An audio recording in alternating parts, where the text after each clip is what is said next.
Welcome to the next video. So in this video, I'm going to be talking about something that expats, really all expats, go through when they move abroad, and that's loneliness.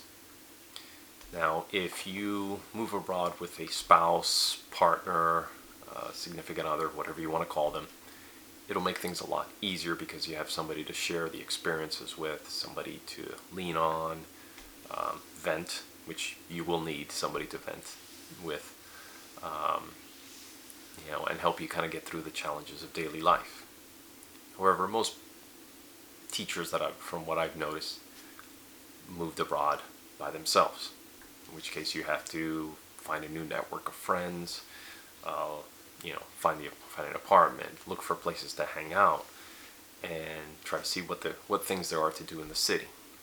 You want to keep busy enough, and this is, I guess, the first thing. You want to keep busy enough that you don't have a lot of idle time, because that's when you start really feeling alone and start getting depressed, and then you go through the cycle of, oh my god, I'm depressed, I wish I had people to hang with, I don't want to go out, it's just, it's too difficult, it's boring, I feel depressed, and then you get even more depressed, and then it gets worse and worse. So you want to break out of that cycle.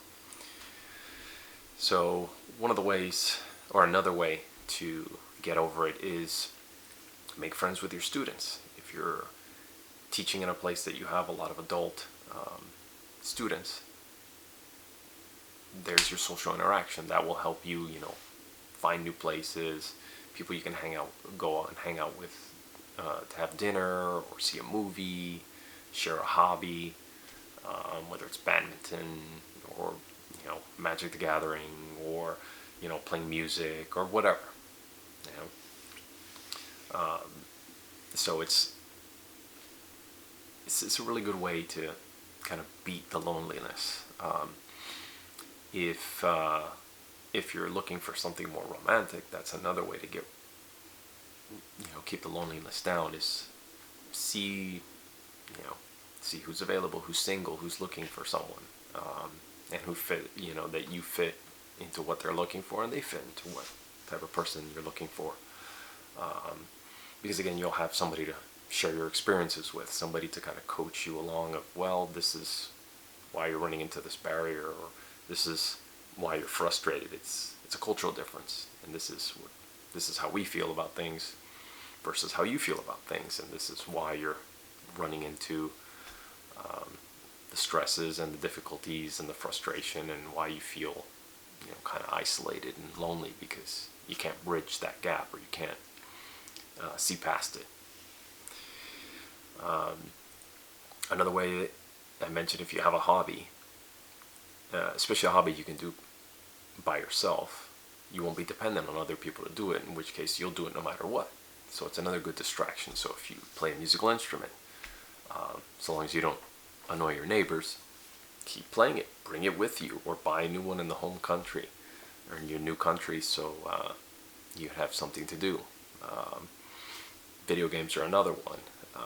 It's a good way to kind of escape the drudgery of daily life at times, and just give yourself some time to de-stress and not worry about this manager who treated you badly, or some rude person you ran across in whatever part of town, or frustration and not be able to get some task done. It's a great way to vent and de-stress. Language learning is another one. The more you learn the language, the more you're going to understand people there, the more easily you're going to make friends, the more easily you're going to overcome barriers,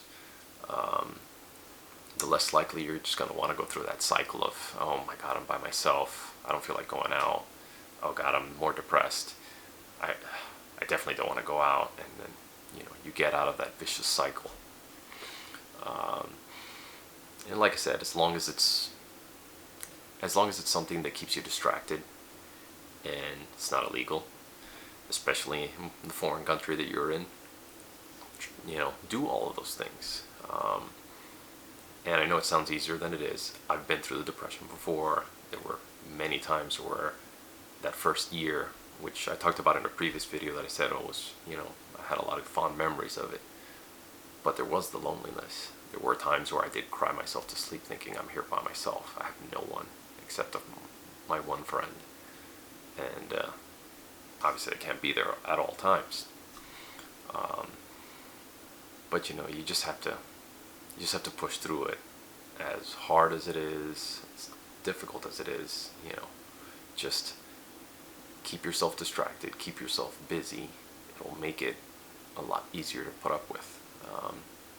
Or if you're someone who has, let's say, seasonal affective disorder, SAD, I believe is the term, where the change in seasons affects your mood, well, see about getting those bulbs that give you that extra, I think it's the UV band, which elevates your mood. Since you're going to be indoors most of the time, you're not getting that, you know, extra dose of sun that regulates your mood.